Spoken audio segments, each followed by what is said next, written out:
India 7 cash flow statement के की points part 2। तो की पॉइंट्स में कुछ ऐसे इंपॉर्टेंट और पॉइंट्स हैं जो हमने पार्ट 1 में कवर नहीं किए थे।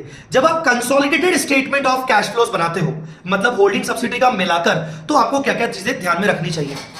आप नेट इन्वेस्टमेंट कॉस्ट निकालेंगे। नेट इन्वेस्टमेंट कॉस्ट मतलब जो भी आपने सब्सिडी को एक्वायर करने के लिए कैश में परचेज कंसिडरेशन पे किया है, कैश में, वो आपका cash flow from investing activity है। बट मेक श्योर कि सब्सिडी कंपनी की बुक्स में जो कैश एंड कैश इक्विवेलेंट रखा हुआ था on the date of acquisition, वो आपके पास आ गया, तो आप उसको नेट कैश इन्वेस्टमेंट कॉस्ट निकालने के लिए माइनस कर दोगे। मतलब जब आपने कंसिडरेशन दिया सब्सिडी खरीदने के लिए, माइनस जो भी सब्सिडी कंपनी का कैश इक्विवेलेंट था, वो माइनस करके नेट इन्वेस्टमेंट कॉस्ट आपका cash flow from investing activity में जाएगा।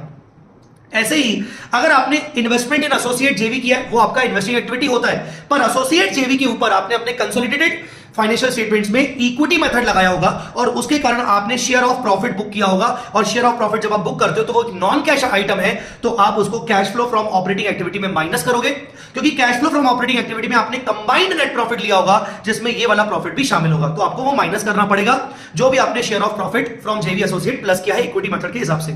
हाँ, एसोसिएट जेवी से जो भी आपको डिविडेंड मिला होगा ड्यूरिंग द ईयर, वो डिविडेंड आपके लिए डेफिनेटली एक cash flow from investing activity में जाएगा। अगर आपने गुडविल, जो सब्सिडी की गुडविल आपने निकाली थी, उस गुडविल को अगर आपने इंपेयर किया है तो वो नॉन कैश आइटम है।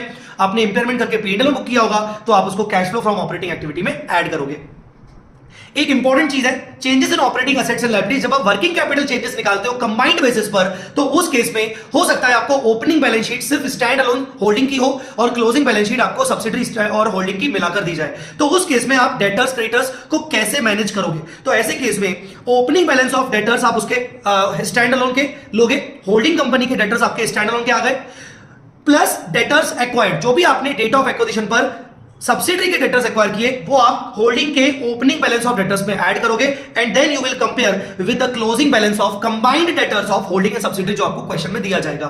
इसी तरीके से आपको क्रेडिटर्स के साथ ऐसा करना है, इसी तरीके से आपको हर करंट एसेट और करंट लायबिलिटी के साथ ऐसा करना है जो वर्किंग कैपिटल के एडजस्टमेंट का पार्ट होती है। तो ये कुछ ऐसे एडजस्टमेंट्स थे जो मैंने पार्ट 1 में और इस वीडियो के पार्ट 2 में डाले हैं, जो आपके लिए एग्जाम से पहले देख के जाना बहुत जरूरी है ताकि आप क्वेश्चन अच्छे से सॉल्व कर सके। Thanks a lot. वीडियो पसंद आया तो जरूर बताइए, लाइक करिएगा, और अगला आपको कौन से कंसेप्ट पर ऐसा ही 3 मिनट्स वीडियो चाहिए मुझे जरूर बताइएगा।